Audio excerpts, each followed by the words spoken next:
Alright, so in this problem, I have 5 to the power of x plus 5 to the power of x plus 5 to the power of x plus 5 to the power of x is equal to 1,000. So for my solution, I'm going to first start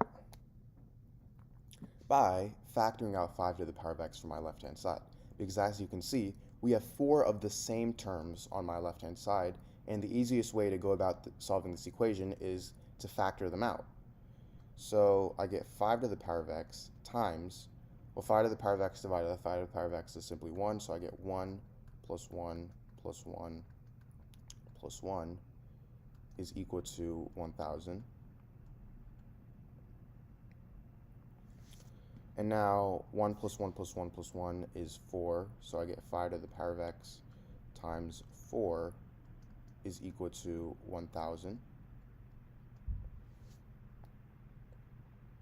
Now, we want to isolate x, so I'm going to divide both sides by 4.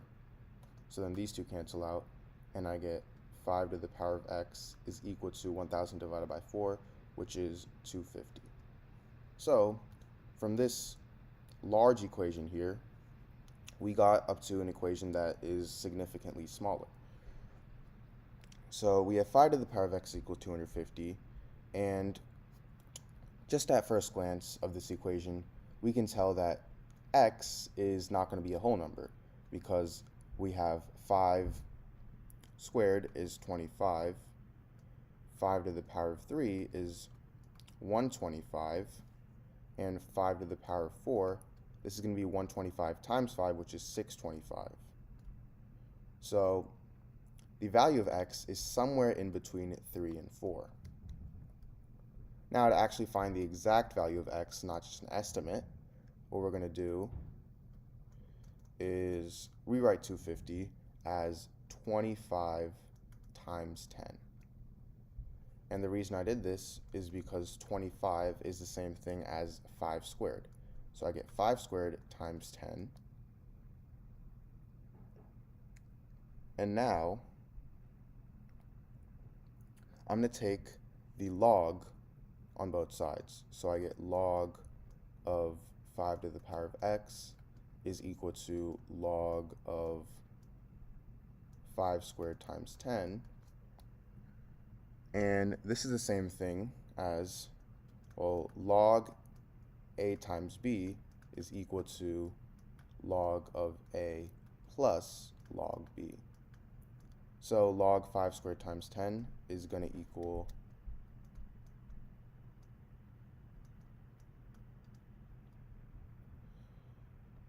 log of 5 squared plus log of 10.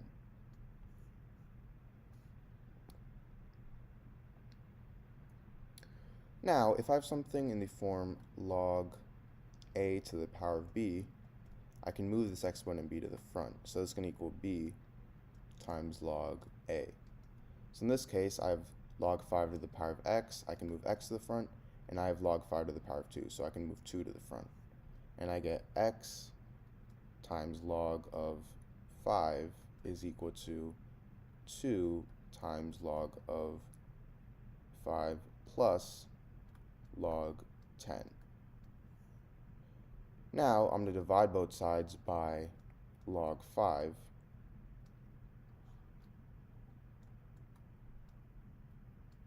So then these two cancel out, and I get x is equal to 2 times log 5 plus log 10 over log 5. Now, if you guys already know, log 10 is equal to 1. So now I get x is equal to 2 times log 5 plus 1 over log 5. And this is the same thing as 2 times log 5 over log 5 plus 1 over log 5.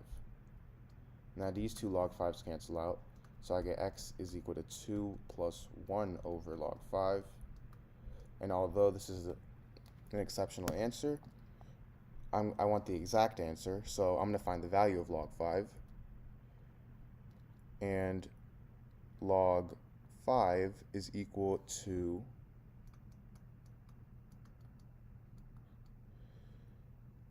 0.699, meaning 1 divided by log of 5 is going to equal 1.43. So 2 plus 1.43 is 3.143. So I get x is equal to 3.143. And this is my answer to this problem. And remember how we already said that x was going to be somewhere in between 3 and 4. So this proves us right. Alright, so in this video, I'm going to be solving the equation x to the power of x is equal to x to the power of 2. So, my only variable in this equation is x, so that's obviously the variable which I'm going to be solving for. And now for my solution. I'm going to first write my equation down here.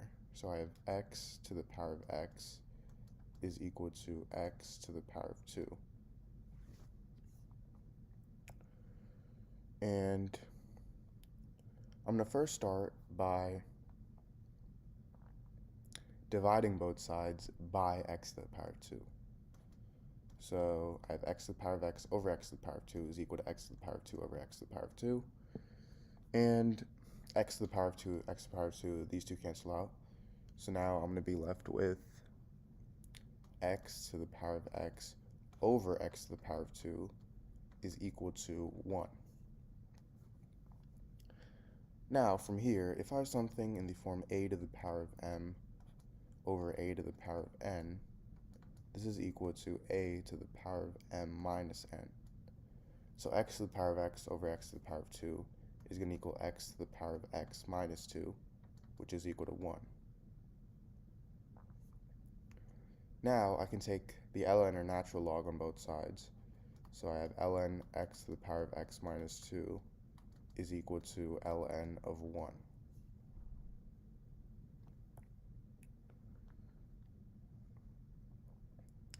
Now, an important property of logarithms is that if I have something in the form ln a to the power of b, I can move this exponent b to the front. So this can equal b times ln a. And this property is very useful because notice how now x is an exponent, and in this state it's really hard to solve for x. But now, using this property, I can move it to the front, and now it's an actual term and it's much easier to solve for it.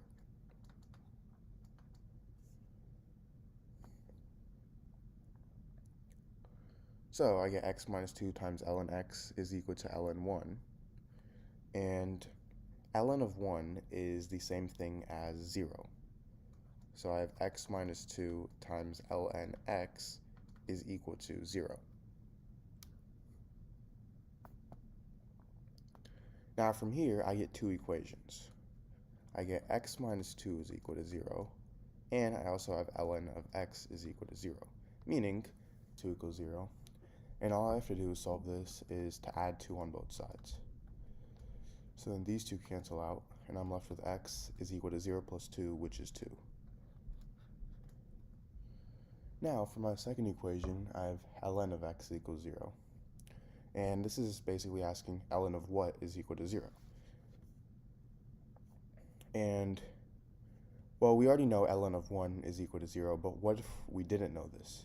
Well, what we can do is take e to the power of both sides. So I have e to the power of ln x is equal to e to the power of 0. And e and ln, these two cancel out. So I get x is equal to e to the power of 0, which is 1.